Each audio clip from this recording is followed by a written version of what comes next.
نبی کریم صلی اللہ علیہ وسلم کے نام نامی اسم گرامی پر جان و دل جو ہے وہ قربان ہیں، وہ جان و دل جو ہیں وہ نثار ہیں، جان و دل جو ہیں نبی کریم صلی اللہ علیہ وسلم کے نام نامی پر قربان ہیں۔ اب نبی کریم صلی اللہ علیہ وسلم کو اللہ نے یہ عظمت بھی عطا کی ہے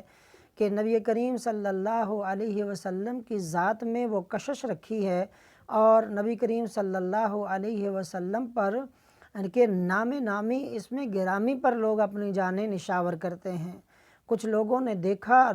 کر اپنا تن من دھن سب کچھ نبی کریم صلی اللہ علیہ وسلم کے قدموں پر تج دیا، قربان کر دیا، اور کچھ لوگ ایسے جنہوں نے دیکھا نہیں، صرف نام سنا اور نام کے صدقے واری جاتے ہیں اور اپنی جان تک قربان کر دیتے ہیں۔ اسی چیز کو کسی شاعر نے کہا تھا کہ حسن یوسف پہ کٹیں مصر میں انگشت زنا، حسن یوسف پہ کٹیں مصر میں انگشت زنا، سر کٹاتے ہیں تیرے نام پہ مردان عرب۔ کہتے ہیں وہ حضرت یوسف علیہ السلام کا حسن تھا کہ جس پر مصر کی عورتوں نے اپنی انگلیاں کٹوائی ہیں، لیکن حسن مصطفیٰ اور نام مصطفیٰ کی عظمت تو دیکھیے کہ صرف نام پر وہاں تو حسن یوسف کو دیکھ کر صرف انگلیاں کٹیں وہ بھی عورتوں کی، لیکن نام مصطفیٰ پر صرف نام مصطفیٰ پر حسن مصطفیٰ کی جھلک نہیں دیکھی ہے۔ بعد میں آنے والے لوگوں نے صرف نام سننے پر ہی وہ اپنے سر کٹاتے ہیں، اور وہاں پر لفظ کٹی ہیں یعنی غیر ارادی طور پر کٹ گئیں۔ اور دوسرے مصرے میں کسی شاعر نے کیا خوبصورت موازنہ کیا ہے، کٹاتے ہیں اس کے اندر ارادہ موجود ہے، اور وہاں پھر انگلیاں ہیں اور یہاں پر سر ہیں، اور وہاں عورتیں ہیں یہاں مرد ہیں، اور عورتیں بھی مصر کی ہیں اور یہ مرد بھی پھر عرب کے ہیں جو سخت دل ہوا کرتے تھے، جن پر کوئی بات اثر نہیں کیا کرتی تھی، لیکن نبی کریم صلی اللہ علیہ وسلم کے نام نامی کی تاثیر یہ ہے کہ انسان اس پر سر کٹانے کے لیے تیار ہو جاتے ہیں۔ انسانوں کی بات تو رہی ایک طرف، کتب احادیث کے اندر جو جانوروں کے حوالے سے واقعات آتے ہیں کہ نبی کریم صلی اللہ علیہ وسلم پر کس طریقے سے جانور بھی صدقے واری جاتے تھے، کس طریقے سے اپنی جانوں کو نثار کرتے تھے، کہ ایک واقعہ آتا ہے کہ نبی کریم صلی اللہ علیہ وسلم نے عید کے موقع پر 1 سے زائد اونٹوں کی قربانی کی۔ جب 1 سے زائد اونٹوں کو قطار میں کھڑا کیا ہے، نبی کریم صلی اللہ علیہ وسلم ان کو ذبح کرنے کے لیے جب تشریف لاتے ہیں تو سب سے لاسٹ پر آخر پر کھڑا ہوا اونٹ وہاں سے نکل کر نمبر 1 پہ آ جاتا ہے، اور وہ پہلے نمبر پہ کھڑے اونٹ کو ٹکر لگا کے پیچھے کر دیتا ہے اور آگے ہو کے اپنی گردن نبی کریم صلی اللہ علیہ وسلم کے قدموں پر وہ رکھ دیتا ہے۔ اس سے جو سیکنڈ لاسٹ تھا جب وہ دیکھتا ہے تو وہ وہاں سے بھاگتا ہے، وہ جو لاسٹ والا آ کے پہلے نمبر پہ آ گیا تھا اس کو پیچھے کر کے خود اپنی گردن کو نبی کریم صلی اللہ علیہ وسلم کے قدموں پہ رکھ دیتا ہے۔ یعنی کیا بات ہے نبی کریم صلی اللہ علیہ وسلم کا، کیا نام ہے نبی کریم صلی اللہ علیہ وسلم کا، اس نام کی عظمتیں کیا ہیں کہ نبی کریم صلی اللہ علیہ وسلم کے نام پر لوگ اپنی جانیں تک قربان کرنے کے لیے تیار ہو جاتے ہیں۔ اسی طریقے سے نبی کریم صلی اللہ علیہ وسلم ان کے حوالے سے، ان پر جان قربان کرنے کے حوالے سے کہ عظمت ان کی نام کی جو عظمت کے اظہار کے لیے اللہ نے لوگوں کے دلوں کے اندر نبی کریم صلی اللہ علیہ وسلم کی محبت جو رکھ دی ہے، نبی کریم صلی اللہ علیہ وسلم کی جو عشق رکھ دیا ہے، اور اسی کو امیر مینائی نے اپنی ایک نعت میں یوں بیان کیا ہے کہ تیری راہ میں خاک ہو جاؤں مر کر، یہی میری حرمت یہی آبرو ہے۔ لوگ نام نامی اسم گرامی پر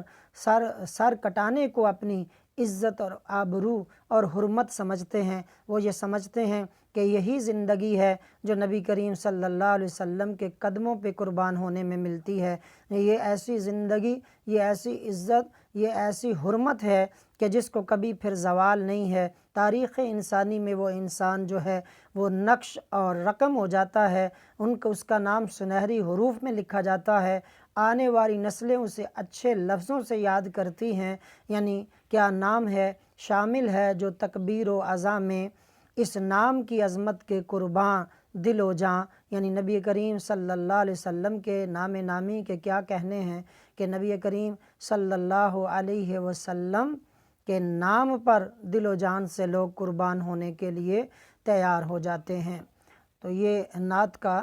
تیسرا شعر تھا۔ اب چوتھا شعر شروع کرتے ہیں۔ اسی سلسلے میں مولانا ظفر علی خان نے، جو میں نے ابھی مضمون بیان کیا ہے، تو انہوں نے بھی اس پر اس طریقے سے خامہ فرسائی کی ہے کہ نماز اچھی، روزہ اچھا، زکوٰۃ اچھی، حج اچھا، باوجود اس کے میں مسلمان ہو نہیں سکتا،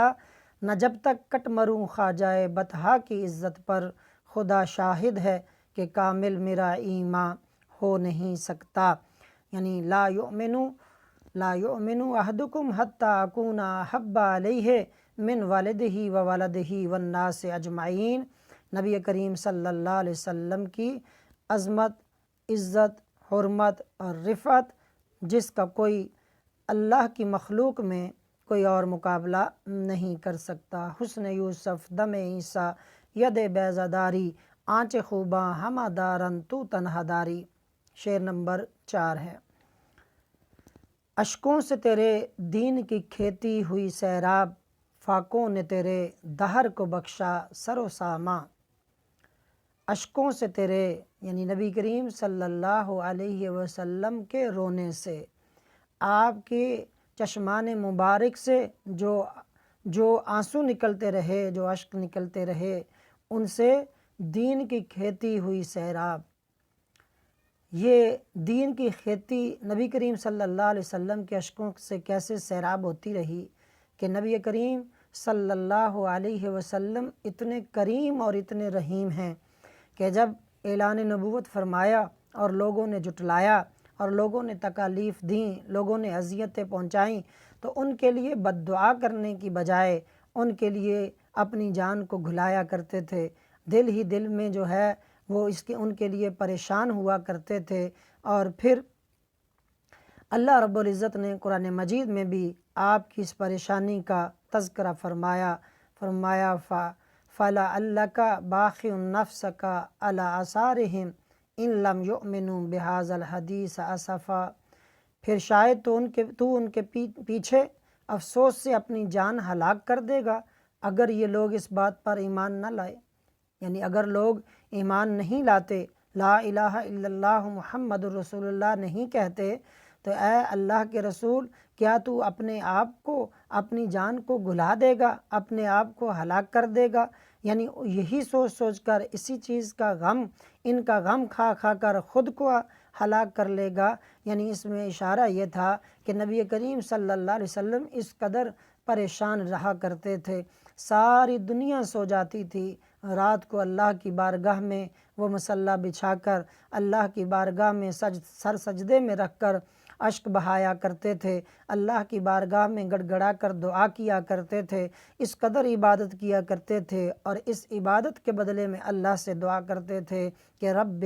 حبلی امتی، رب حبلی امتی، اے اللہ میری امت کو بخش دے، میری امت کو بخش دے۔ پھر اسی طریقے سے جب ساری رات اللہ کا رسول مصلی پہ کھڑا ہو کے اللہ کی عبادت میں مشغول رہتا، تو اللہ نے خود فرمایا یا ایھا المزمل قم اللیل الا قلیلا، کہ اے چادر اوڑھنے والے رات کو قیام کر مگر تھوڑا سا۔ دیکھیے یہ بھی عظمت رسالت ہے، نبی کریم صلی اللہ علیہ وسلم کی عظمت ہے کہ ساری رات اگر کوئی عبادت کرتا رہے، کبھی اللہ نے کسی کو نہیں کہا کہ تھوڑا وقت عبادت کیا کرو، تھوڑا آرام بھی کیا کرو۔ یہ آپ کا مقام محبوبیت ہے، یہ نبی کریم صلی اللہ علیہ وسلم کا مقام محبوبیت ہے اللہ کی بارگاہ میں، اللہ کے محبوب ہونے کی علامت ہے کہ اللہ خود کہتا ہے، اور پھر کیسے انداز سے کہتا ہے کہ اللہ کے رسول نے چادر اوڑھی ہوئی ہے تو یا ایھا المزمل، اے چادر اوڑھنے والے، کہ رات کو ساری رات یوں اللہ کی عبادت کر کے اپنی امت کے لیے، لوگوں کے لیے ہر وقت اپنے اشک نہ بہایا کر، بلکہ کچھ رات جو ہے وہ آرام بھی کر لیا کر۔ اور نبی کریم صلی اللہ علیہ وسلم اس قدر شدت کے ساتھ اپنے امت کا غم اپنے دل میں رکھتے تھے، راتوں کو رویا کرتے تھے کہ حضرت عائشہ صدیقہ رضی اللہ تعالی عنہا فرماتی ہیں کہ اے اللہ کے رسول، اللہ نے تو آپ کو بخش دیا ہوا ہے، آپ تو بخشے ہوئے ہیں، بلکہ آپ کے سبب سے لوگوں کی بخشش ہوگی، آپ اس قدر اپنی جان کو جوکھوں میں کیوں ڈالتے ہیں؟ تو فرمایا کیا میں اللہ کا شکر گزار بندہ نہ بنوں؟ اور آپ پھر ایسی عبادت پر اللہ کے رسول مانگا کیا کرتے تھے؟ رب حب لی امتی، غاروں میں جا کر رویا کرتے تھے، رب حب لی امتی، اس دنیا میں ہر جگہ ہر وقت ہر لمحے اپنی امت کی فکر میں رویا کرتے تھے، لوگوں کو اللہ کے راستے کی طرف بلایا کرتے تھے، راستے کی طرف بلانے کے باوجود لوگ جو مانا نہیں کرتے تھے، اذیتیں دیا کرتے تھے، تکالیف دیا کرتے تھے، اس پر بھی ان کے لیے ہدایت کی دعا کے سوا زبان رسالت سے کچھ اور بد دعا کے الفاظ نہیں نکلا کرتے تھے۔ پھر یہاں پر تو آپ دعا کیا کرتے تھے، لیکن اگر معراج کی رات دیکھیں تو معراج کی رات یا جب محبوب اور محب کا وصل تھا، وہاں پر بھی اپنی امت کو نہیں بھولے، وہاں پر بھی ایک ہی دعا تھی، رب حب لی امتی، رب حب لی امتی۔ تو اس طریقے سے آپ کے ان اشکوں کی برکت سے، آپ کی اس محنت کی برکت سے پھر ایک ایک کر کے لوگ دائرہ اسلام میں داخل ہوتے گئے، ایک ایک کر کے دائرہ اسلام میں داخل ہونے کے بعد پھر دیکھا کہ 13 سال مکے کے اور 10 سال مدینہ منورہ کے، 23 سال میں دنیا انسانیت کے اندر وہ انقلاب برپا کر دیا کہ وہ تنہا جو مکہ کی پہاڑیوں سے دعوت چلی تھی وہ پوری دنیا پر پھیل گئی، اور آج کے دن دنیا کا خطہ ارضی کا کوئی کونا خدرہ ایسا نہیں ہے جہاں پر لا الہ الا اللہ محمد رسول اللہ کہنے والا نہ ہو۔ یہ کیا تھا؟ یہ نبی کریم اشکوں سے تیرے دین کی کھیتی ہوئی سیراب، یہ آپ کے اشکوں سے یہ کھیت جو ہے لہلہا رہا ہے، اسلام کا جو درخت ہے وہ اب بارآور ہے، اسلام کا جو درخت ہے وہ تناور ہے، خطہ ارضی پر ہر جگہ پر اللہ کی توحید اور نبی کریم صلی اللہ علیہ وسلم کی رسالت کے جو ڈنکے بج رہے ہیں، یہ نبی کریم صلی اللہ علیہ وسلم کے اشکوں کی برکت ہے۔ پھر فرمایا فاقوں نے تیرے دہر کو بخشا سر و سامان، یہ نبی کریم صلی اللہ علیہ وسلم نے تبلیغ دین کے لیے، اسلام کی ترویج و اشاعت کے لیے جہاں تک کہ فاقے آپ نے کیے کہ وہ کئی دن تک آپ اپنے گھر میں آپ کے چولہا نہیں جلتا تھا۔ ایسا نہیں کہ یہ کوئی اضطراری حالت تھی، یہ بات یاد رکھے کہ یہ کوئی اضطراری یا مجبوری کی حالت نہیں تھی، بلکہ نبی کریم صلی اللہ علیہ وسلم کی یہ اختیاری تھی، یہ تعلیم امت کے لیے تھا، دین کے لیے تھا، اللہ کی رضا کے لیے تھا۔ الفقر فخری، کہ میں یہ فقر جو ہے یہ اختیار کیا تھا آپ نے فخریہ طور پر، یہ آپ کا فخر تھا۔ بڑے بڑے فتوحات آپ کے پاس آتی، بہت مال و دولت آپ کے پاس آتا، لیکن شام ہونے سے پہلے وہ لوگوں میں آپ تقسیم فرما دیا کرتے تھے، ان میں سے کوئی ایک چیز بھی اپنے لیے نہ رکھا کرتے تھے۔ تو فاقوں نے تیرے دہر کو بخشا سر و سامان، کہ آپ نے یہ جو فاقے کیے، آپ نے جو تعلیم امت کی، پھر ان فاقوں کے سبب سے ساری دنیا کے اندر ایسی اسلامی سلطنتیں قائم ہوئیں کہ لوگ جو ہیں فراوانی دیکھ رہے تھے، لوگوں کو سر و سامان، چاہے وہ دنیاوی سر و سامان ہو یا اخروی سر و سامان ہو، ہر طرح کا اگر کوئی سر و سامان ملا ہے تو وہ نبی کریم صلی اللہ علیہ وآلہ وسلم کے سبب سے ملا ہے۔ غزوہ خندق کے موقع پر صحابہ کرام ہیں، خندق کھود رہے ہیں کہ پتھر ہے کسی سے ٹوٹ نہیں رہا۔ جب نبی کریم صلی اللہ علیہ وسلم آئے، آپ نے کہا کہ یہ ہتھوڑا مجھے دو، جب وہ لیا اور ایک ضرب مستفوی لگائی اور وہ پتھر ریزہ ہو گیا۔ صحابہ کرام جو سارے مل کر اسے توڑ رہے تھے، انہوں نے اپنے دامن کو، اپنے قمیض کو اوپر اٹھایا اور کہا یا رسول اللہ صلی اللہ علیہ وسلم، کئی دنوں سے ہم فاقے سے ہیں، اس لیے طاقت جواب دے گئی ہے، اس لیے ہم پتھر نہیں توڑ سکے، ہمارے پیٹ پر پتھر بندھے ہوئے ہیں صرف دشمنوں کو دکھانے کے لیے کہ ہمارے پیٹ بھرے ہوئے ہیں۔ تو نبی کریم صلی اللہ علیہ وسلم نے اپنا دامن رحمت اٹھایا تو آپ کے پیٹ پر 2 پتھر باندھے ہوئے تھے۔ نبی کریم صلی اللہ علیہ وسلم نے ارشاد فرمایا کہ میں ایسا نہیں ہوں، ایسا کوئی قائد اور رہبر نہیں ہوں کہ میرے ماننے والے تو بھوکے رہیں اور میں پیٹ بھر کر سیر ہو کر کھاؤں۔ اگر آپ لوگوں نے ہفتے بھر سے یا 4 دن سے یا 5 دن سے نہیں کھایا تو میں نے اس سے زیادہ دن جو ہے وہ نہیں کھایا۔ ازواج مطہرات فرماتی ہیں کہ گھر میں کئی دن تک کوئی کھانے پینے والی چیز نہیں ہوا کرتی تھی، ہمارے چولہے نہیں جلا کرتے تھے۔ وہ کہتے ہیں کہ مالک کونین ہیں گو پاس کچھ رکھتے نہیں، 2 جہاں کی نعمتیں ہیں ان کے خالی ہاتھ میں۔ وہ جو محبوب خدا ہے میں تو مالک ہی کہوں گا کہ ہو مالک کے حبیب، کہ محبوب و محب میں نہیں میرا تیرا۔ جو محبوب خدا ہیں، جو مالک کائنات کے محبوب ہیں، وہ خود اس طریقے سے اگر فاقے کر رہے ہیں تو محض تعلیم امت کے لیے جو مال آتا تو وہ اللہ کی راہ میں خرچ کر دیتے۔ قدموں میں ڈھیر اشرفیوں کا لگا ہوا اور 3 دن سے پیٹ پہ پتھر بندھا ہوا ہے، دوسروں کے واسطے سیم و زر و گوہر اپنا یہ حال ہے کہ ہے چولہا بجھا ہوا۔ یعنی نبی کریم صلی اللہ علیہ وسلم اشرفیوں کے ڈھیر بھی اگر آتے تو وہ لوگوں کے اندر جو ہے وہ تقسیم کر دیتے۔ نبی کریم صلی اللہ علیہ وسلم نے کبھی بھی کوئی مال و دولت دنیاوی جو ہے وہ کبھی جمع کر کے نہ رکھا، اور ازواج مطہرات فرماتی ہیں کہ کبھی کھجور ہوتی وہ کھا لیتے، کبھی دودھ ہوتا وہ پی لیتے، اور کبھی کچھ بھی نہ ہوتا محض پانی پی کر گزارا کر لیتے۔ لیکن آنے والوں سائلین کے سوالوں کو پورا فرماتے، کوئی مانگنے والا آتا اس کو عطا کر دیتے، اپنے پاس نہ ہوتا تو ادھار اٹھا کر اس کو دیتے۔ واہ کیا جود و کرم ہے شاہ بطحہ تیرا، نہیں سنتا ہی نہیں مانگنے والا تیرا۔ کہ نبی کریم صلی اللہ علیہ وسلم کی بارگاہ میں صرف ایک لفظ نہیں ہے جو نہیں ہے، باقی جو کسی نے مانگا، دین مانگا، دنیا مانگی، روپیہ پیسہ مانگا، مال و دولت مانگی، ہر چیز نبی کریم صلی اللہ علیہ وسلم نے ان کو عطا کیا۔ لیکن